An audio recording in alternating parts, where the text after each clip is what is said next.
Hey Daniel, are you ready for our English practice today? Yes, Emma. I am excited. What is our topic? Today's topic is friendship and relationships. It's a very common conversation. That's interesting. I sometimes get confused when talking about friends in English. Don't worry, I will explain it simply and we can practice together. Okay, I'm ready. Let's start. First, what do you think makes a good friend? I think a good friend is kind, and they always help you. Excellent. That's a perfect start. Can you give an example? My best friend Leo always helps me with my homework. Very good. So, a good friend always helps you. What else? A good friend also listens carefully. Yes, they listen when I have a problem. Exactly. Listening is very important. Now, let's talk about simple present tense with friendship.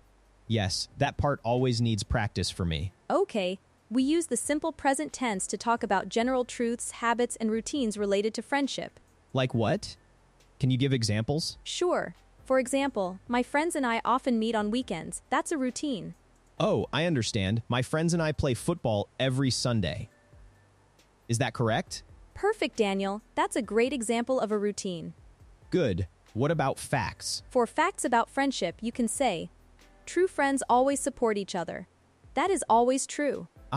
Because it is always true. Correct. Now, let's practice using some common questions. Yes, I hear these questions a lot in daily conversations. Okay, do you have many friends? Yes, I have a few close friends. Very good. What do you usually do with your friends? We usually go to the park or watch movies together. Excellent.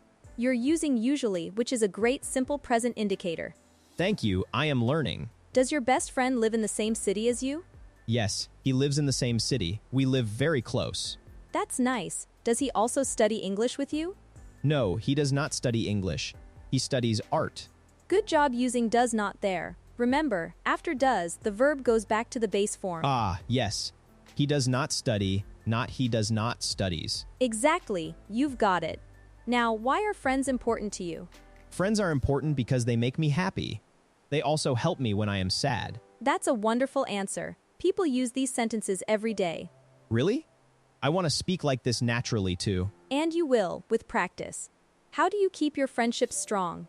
I try to call my friends often, and I always celebrate their birthdays. Very thoughtful. Those are good habits for strong relationships. Sometimes I feel shy meeting new people. That is normal for beginners, but remember, most people are friendly. Yes, I think so. Do you like meeting new people, Emma? Yes, I do. I like to learn about their experiences. It is always fun. I want to make more friends in Canada. What do you suggest? You can join clubs or talk to people in your class just like we are doing now. That sounds like a good idea. I will try that. Do you think it is important to have similar hobbies with friends? I think it is nice, but not always necessary. Sometimes new hobbies can be fun with different friends. That makes sense. My friend Leo likes soccer, but I prefer reading. We still have fun. Exactly. Different interests can bring new experiences. I feel more confident now about talking about my friends. All right, Daniel, let's dive into making plans with the simple future tense. You already gave a perfect example. Will you go to the park tomorrow? Yes, I remember.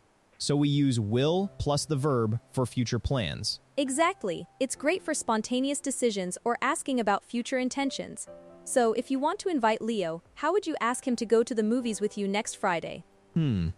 I would say, Leo, will you go to the movies with me next Friday? Excellent. And how would Leo say yes or no simply? Hold in. He would say, yes, I will, or no, I won't. Won't is for will not, right? Spot on. You're absolutely right. Won't is the common contraction for will not. Very natural to use. Now, what if you want to make a suggestion instead of a direct question? We often use shall we for suggestions, especially in British English, or how about, or why don't we? Oh, I've heard how about before. Like, how about we go for coffee on Saturday? Precisely, and with how about, you usually follow it with an ing verb. So, how about going for coffee? Or how about we go? Okay. So how about playing football this weekend? Fantastic. That's perfect. Now let's practice responding. If someone asks you, will you join us for dinner tonight? How would you accept enthusiastically? I could say, yes, I'd love to, or absolutely, I will be there. Brilliant, Daniel. I'd love to is very common and polite.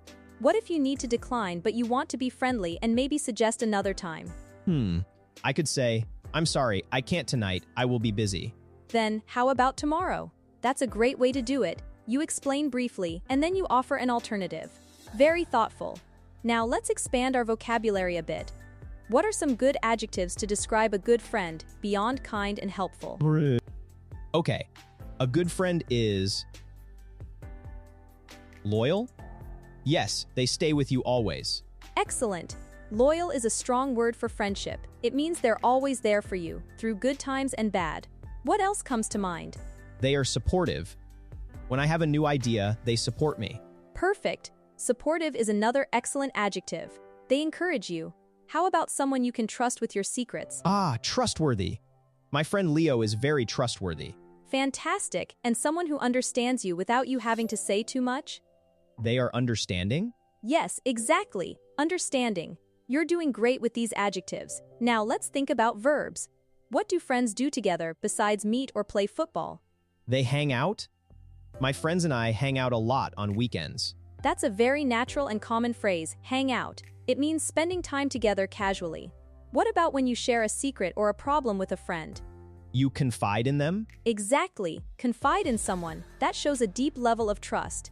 And when you haven't seen a friend for a while, what do you do to learn about what's new in their life? Oh, we catch up. We should catch up soon, people say. Excellent, Daniel. You're picking up these common phrases really well. Catch up is perfect for that. Now, let's talk about different types of relationships. We've mentioned best friend and close friend. What's the difference, do you think? A best friend is like Leo. I tell him everything. A close friend is also important, but maybe not everything. That's a great distinction. A best friend is often your number one, your go-to person. We also have acquaintances. What do you think an acquaintance is? An acquaintance is someone you know, but not very well. Like someone from work you say hello to. Spot on again. Someone you know casually, but they're not a close friend. It's good to know these different words to describe the strength of your relationships. Do you ever think about family members as friends? Sometimes. My older sister, she is like a friend to me. We talk about everything. So, she is my sister and also a close friend. That's a beautiful way to describe it. It's common to have family members who are also your closest friends. It really speaks to the depth of your bond. How would you describe that bond in English? I would say, we have a strong bond, or our connection is very deep. Absolutely perfect, Daniel. Both phrases convey that strong, deep connection. You can also say, we've been through a lot together, which implies shared experiences that have strengthened your relationship. Oh, that makes sense. With my sister, we have been through many things, so that fits. Right.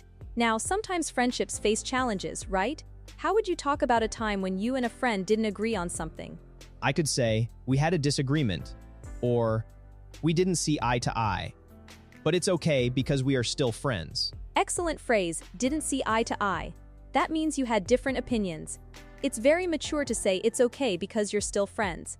How would you tell a friend you want to support them if they are going through a difficult time? I would say, I'm here for you, or you can always talk to me. And maybe, I will always listen. Those are fantastic, very empathetic phrases. Another common one is, I'm a shoulder to cry on. It means you're ready to listen and comfort them. A shoulder to cry on, I like that. It sounds very warm. It truly is. It emphasizes that supportive role. Let's think about long-distance friendships. Many people have friends who live far away. How do you maintain those friendships? With Leo, we talk online often. We sometimes call each other and we send messages. We keep in touch that way. Excellent use of keep in touch. That's the perfect idiom for staying connected. Do you ever plan visits? Yes, we try to visit each other once a year. It's difficult, but we make time for it. That's wonderful dedication to your friendship, Daniel. Making time is exactly right. It shows commitment. You're doing so well using these phrases in context. Thank you, Emma. I feel like I can really talk about my friends and my relationships now, not just simple sentences. That's exactly the goal. You're moving beyond basic grammar to more natural, nuanced conversation. It takes time and practice, but you're making excellent progress. This lesson was very helpful. I learned many new words and phrases. I'm so glad to hear that. Remember to try and use these words and structures when you're thinking or speaking English throughout your day. The more you use them, the more natural they'll become. Yes, I will practice making plans with my Canadian friends now. I will invite them to coffee. That's the spirit, Daniel. Confidence and active use are your best tools. Keep up the fantastic work. Thank you, Emma. See you next time for the next lesson.